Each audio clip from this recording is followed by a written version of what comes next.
The Kallang Airport, also known as the Kallang Aerodrome, Kallang Airfield and RAF Kallang, opened in 1937 as Singapore's first purpose-built civil airport, together with an anchorage for seaplanes. Land was reclaimed in the Kallang Basin to turn the swampy area into a circular-shaped airfield and to build a slipway for the seaplanes. The airport was closed in 1955 when the new Singapore International Airport at Paya Lebar was built. Although most of the airport was demolished and put to other use, the distinctive terminal building was used as the headquarters of the People's Association until April 2009.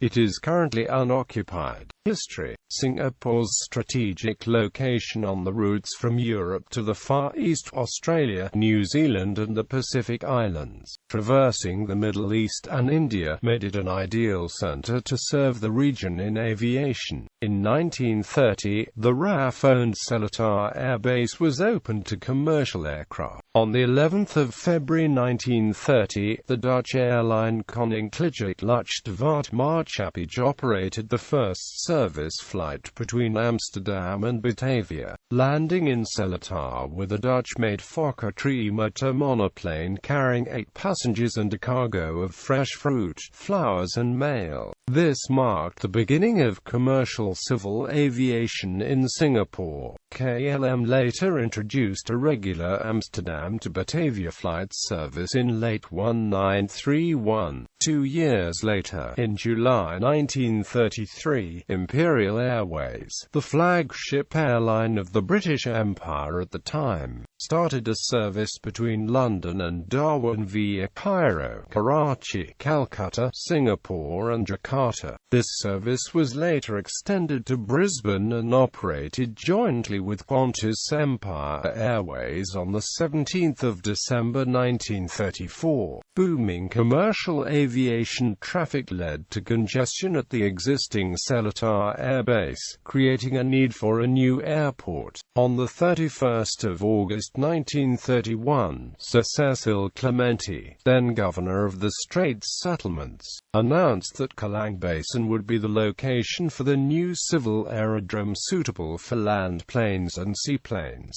and relieving Seletar of commercial flight activities. Construction, reclamation work began on the 103 hectares of tidal swamp in Kallang Basin in 1932.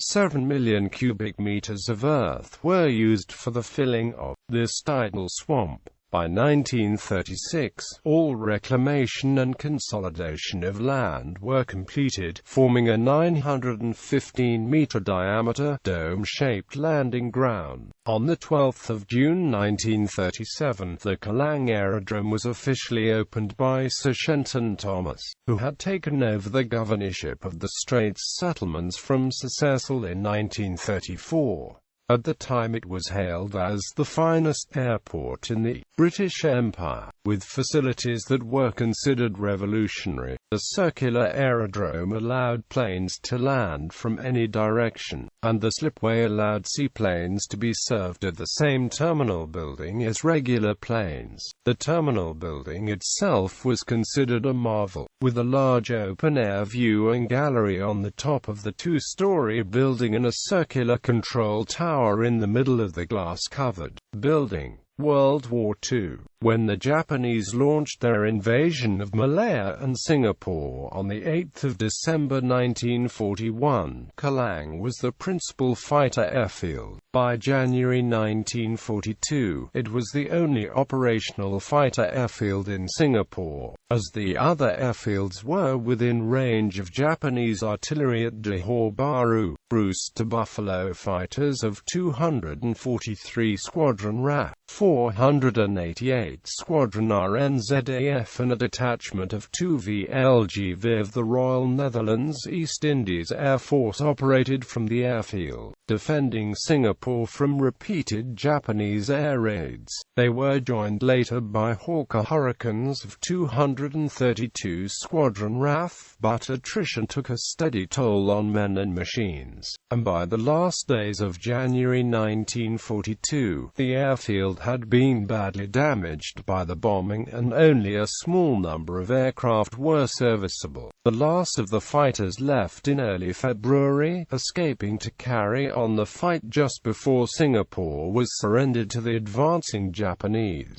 The war years and after. The growth in aviation traffic was stunted during the war years, a period which saw the landing circle being converted into a single runway to allow use by warplanes. The British Overseas Airways Corporation and Qantas resumed the regular services to the airport, while the resurrected local airline Malayan Airways began services on the 1st of May 1947. In the early 1950s, the increasing size of aircraft and the need for longer runways resulted in it being extended beyond Mountbatten Road in the eastern boundary of the facility into what is now Old Airport Road. This necessitated the installation of traffic lights to halt vehicular traffic every time a plane took off or landed. Closure. The success of Malayan Airways and rapid growth again caused congestion at the facility, while advancing technology necessitated extension of the only runway. This was no longer possible because of residential areas in the way, leading to a decision to build a new facility at Paya Lebar in 1951, 8 kilometers further from the city. When the new airport was completed on the 20th of August 1955, Kallang Airport was closed down, and all associated facilities moved to the new facility. The runway was converted into a road, and the airfield turned into a recreational area with the building of the National Stadium and Singapore Indoor Stadium. Photo gallery. Accidents and incidents. On the 29th of June 1946, one of the Dakota aircraft belonging to the Royal Air Force Police with 20 NCOs on board crashed at the airport in a storm with no survivors. The nearby Dakota Crescent and the Dakota MRT station are named in commemoration of this disaster. On the 13th of March 1954, a BOAC Lockheed Constellation GLAM Belfast carrying mail crashed while attempting to land at Kallang Airport en route to London from Sydney. The accident killed 32 people, including 8 crew. Legacy. Kallang Airport has left several reminders of its existence. The old runway, near to Mountbatten Road, is now called Old Airport Road. The surrounding public flats there are named the Old Kallang Airport Estate. The estate is served by Dakota MRT Station, which took its name from the Dakota DC-3 aircraft which used to land at the Kallang Airport. 2 new roads near Kallang MRT Station have been named Kallang Airport Drive and Kallang Airport Way. In addition, Old Terminal Lane, which links Kallang Road with Kallang Airport Way, references the Kallang Airport's conserved terminal building. The slipway for seaplanes was occupied by the Oasis Building, a structure built on the Kallang Basin. The terminal building itself was used as the headquarters of the People's Association until the 9th of April 2009, when it moved to its new headquarters at King George's Avenue. Kallang Airport was gazetted for conservation on the 5th of December 2008 by the Urban Redevelopment Authority of Singapore.